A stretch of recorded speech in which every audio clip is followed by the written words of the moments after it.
A norma de verdadeira santificação. Artigo na Review and Herald, publicado em 8 de março de 1881. O mesmo Deus da paz vos santifique em tudo, e o vosso espírito, alma e corpo sejam conservados íntegros e irrepreensíveis na vinda de nosso Senhor Jesus Cristo. 1 Tessalonicenses capítulo 5, verso 23. A santificação é obtida unicamente em obediência à vontade de Deus.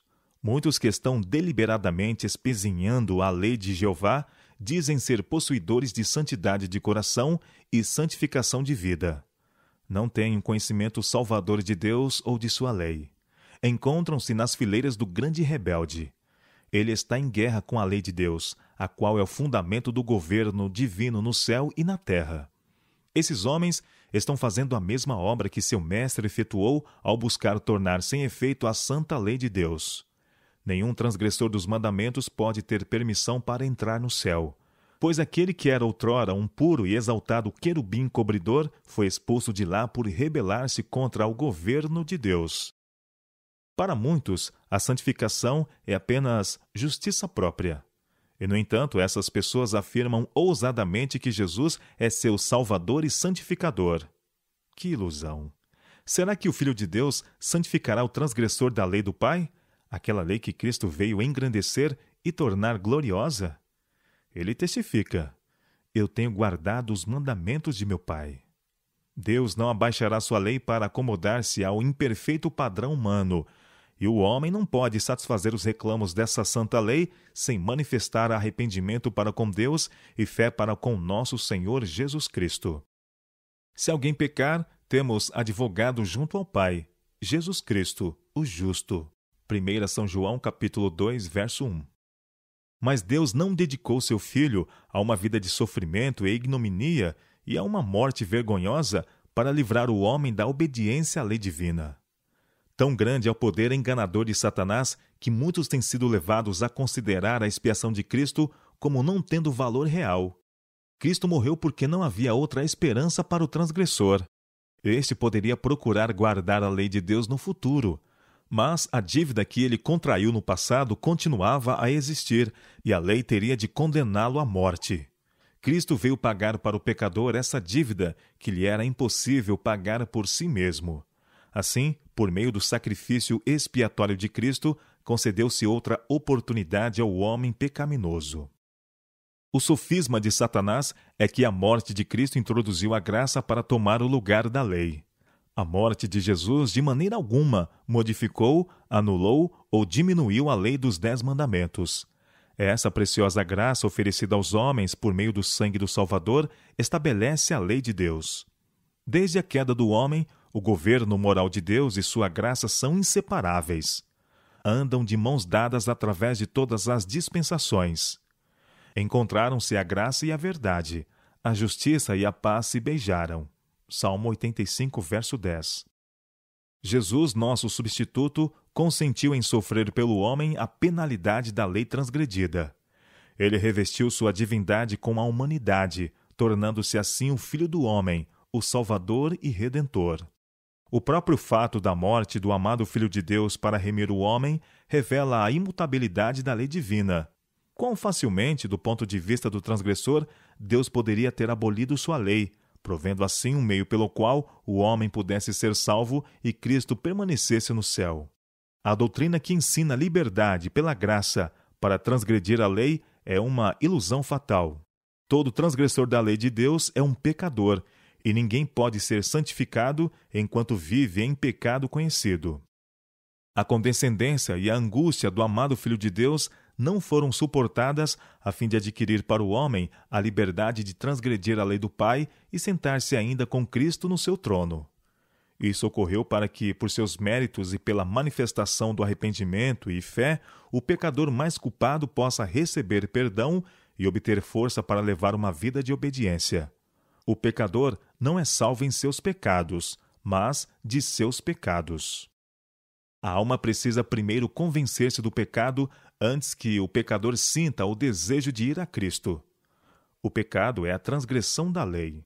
1 São João capítulo 3, verso 4. Eu não teria conhecido o pecado senão por intermédio da lei. Romanos capítulo 7, verso 7. Quando o mandamento impressionou a consciência de Saulo, reviveu o pecado, e ele morreu. Considerou-se condenado pela lei de Deus. O pecador só pode convencer-se de sua culpa quando compreende o que constitui pecado. É impossível que um indivíduo experimente a santificação bíblica enquanto mantém a ideia de que, se crê em Cristo, é indiferente se obedece à lei de Deus ou se desobedece a ela. Os que professam guardar a lei de Deus, mas condescendem com o pecado no coração, são condenados pela testemunha verdadeira. Afirmam ser abastados no conhecimento da verdade. Não estão, porém, em harmonia com seus sagrados princípios. A verdade não santifica a sua vida. A palavra de Deus declara que o pretenso observador dos mandamentos, cuja vida contradiz sua fé, é cego, miserável, pobre e nu. A lei de Deus é o espelho que apresenta um reflexo completo do homem como ele é. Ele expõe a imagem correta. Alguns darão meia volta e olvidarão esse quadro, ao passo que outros empregarão epítetos injuriosos contra a lei, como se isso curasse seus defeitos de caráter. Outros ainda que são condenados pela lei se arrependerão de suas transgressões e pela fé nos méritos de Cristo aperfeiçoarão o caráter cristão. O mundo interior é culpado, à vista de Deus, de transgredir sua lei. O fato de que a grande maioria continuará a transgredir, permanecendo assim em inimizade com Deus, não é razão suficiente para que ninguém se confesse culpado e se torne obediente.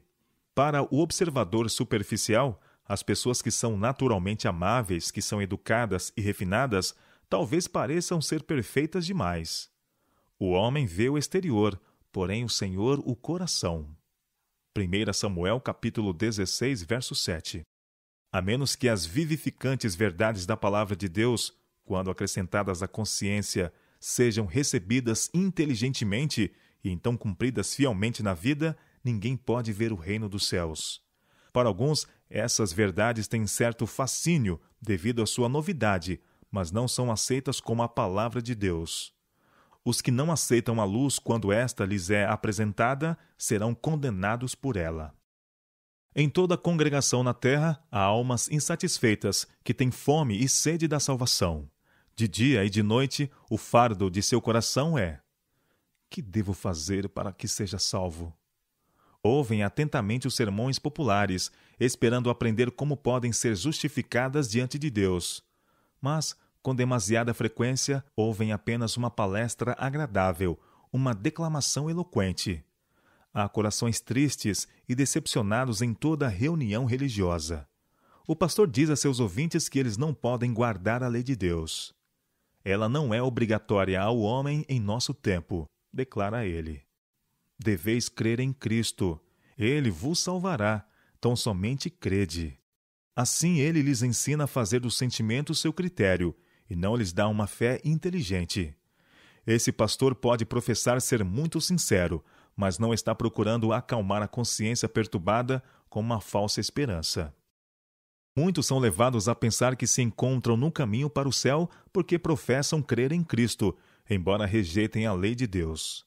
Mas descobrirão finalmente que se acham no caminho para a perdição e não para o céu. Veneno espiritual é coberto de uma camada de açúcar com a doutrina da santificação e administrado às pessoas. Milhares o engolem avidamente, supondo que, se tão somente forem sinceros em sua crença, estarão seguros. Mas a sinceridade não transforma o erro em verdade. Uma pessoa pode ingerir veneno, pensando que é alimento, mas a sua sinceridade não a livrará dos efeitos dessa dose. Deus nos deu sua palavra para que seja nosso guia. Cristo declarou: examinai as Escrituras, porque julgais ter nelas a vida eterna, e são elas mesmas que testificam de mim. São João capítulo 5, verso 39. Ele orou por seus discípulos: santifica-os na verdade, a tua palavra é a verdade. São João capítulo 17, verso 17. Paulo diz: na verdade, a mim parecia que muitas coisas devia eu praticar contra o nome de Jesus, o Nazareno. Atos capítulo 26, verso 9. Essa crença não fez, porém, que a sua atitude fosse correta. Quando Paulo aceitou o Evangelho de Jesus Cristo, tornou-se uma nova criatura. Ele foi transformado. A verdade incutida em sua alma deu-lhe tal fé e coragem como seguidor de Cristo que não podia ser perturbado pela oposição nem intimidado pelo sofrimento. Os homens podem apresentar o pretexto que quiserem para sua rejeição da lei de Deus, mas nenhum pretexto será aceito no dia do juízo. Os que estão contendendo com Deus e tornando sua alma culpada mais audaz na transgressão, muito em breve terão de haver-se com um grande legislador a respeito da violação de sua lei. Aproxima-se o dia da vingança de Deus, o dia do furor de sua ira. Quem suportará o dia de sua vinda?